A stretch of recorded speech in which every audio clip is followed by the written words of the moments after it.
Hey guys, welcome back on the channel. So let's take a brief look into crypto basics, understanding the differences between decentralized and centralized entities. Now, for the most part, when you're looking at blockchains, Ethereum, Tron, Binance, ARB, Bitcoin, Solana, Polygon, etc., every of these blockchains is decentralized. What does that mean? It's community oriented and it's run by smart contracts. So there's no middleman. There's no actually people just going around and taking transactions and accepting them, validating them or not. And every transaction that happens, it's recorded for everyone to see on the blockchain. Each chain of these will have their own explorer. So that's decentralized. You have to have a crypto wallet in order to log into any of these protocols. You see, for example, Ethereum has almost 1,000 protocols. You can use any of those. It's your choice. The only thing you have to do, have a crypto wallet with some Ethereum on it. If you're looking at Tron, you need to have Tron. Binance, you need to have BNB. And whenever you go into any blockchain, you need to have the cryptocurrency, which is the native of it, of that same blockchain, because that's what you will use to pay gas fees. Every transaction on a decentralized chain will demand payment of gas in order to record it into the blockchain. And if you are aiming to do that, you need necessarily the native token: ETH, Tron, ARB, BNB, Bitcoin, whatever. You need it to pay gas fees. It's an Ethereum. It's a different thing because they they are not as friendly when it comes to gas fees. They are very secure, yes, but security comes with a price. So you will have to pay gas fees that can get to be somewhat expensive compared with the other options. Just because of that, Ethereum takes longer to validate, and in peak hours where there's peak volume, a lot of people trying to validate transactions, yes, they can get quite expensive. But for the most part, on the other choices, you will pay virtually zero gas fees, cents, sometimes fractions of cents, and that's the world of decentralized applications. So what's the difference between all of this and, for example, centralized entities? Let's take a look at the list here of centralized exchanges, sexes.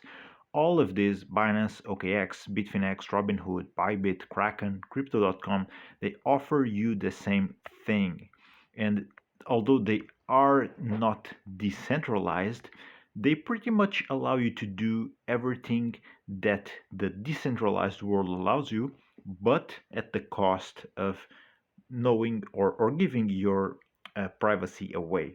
Because nowadays, as things are, you'll have to undergo a certain level of KYC in order to withdraw funds from these centralized entities. And at the end of the day, while on the decentralized world, let's call it that way, although everything is crypto here, on the decentralized world, you will have your funds in your wallet, and as long as you are the only person with access to your seed phrase, the keys of your wallet, you will be the only and one person that can access the funds in it. While in here, for example, I'm taking Binance as an example, but it goes for every other exchange the same way.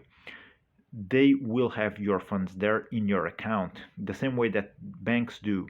But if you, let's say you want to go and withdraw money from the bank, ultimately the bank has to give you permission or has to give some sort of permission for the funds to be released to you. And the same thing happens with these entities nowadays. They demand a lot more KYC. When they started, virtually zero KYC was needed, and nowadays you will need to hand them proof of your identity by the means of passport, or giving a scan of your national ID card or driver's license. So those are just some examples of the the amount of KYC that these entities will demand, and those levels or those demands can go upwards depending on the type of usage you can take from or you can have with these platforms. Now, the good thing about these platforms is that they are very convenient, and when you get your funds in them, they will give you virtually every option also that the decentralized world gives you. So they will allow you to buy crypto, to trade it in the markets, to earn in a multitude of ways, be it by providing liquidity to them, by staking with them, etc.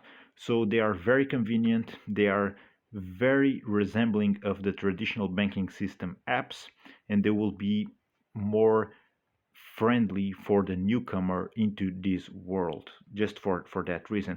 But at the end of the day, it's not your keys, it's not your wallet. You probably heard that already, and that's what happens with decentralized entities. Like a bank that can ultimately lock your funds, these guys can do the same. Worst case scenario, we can face what happened with the collapse of FTX. Although I'm not trying to throw some shade on Binance or anything.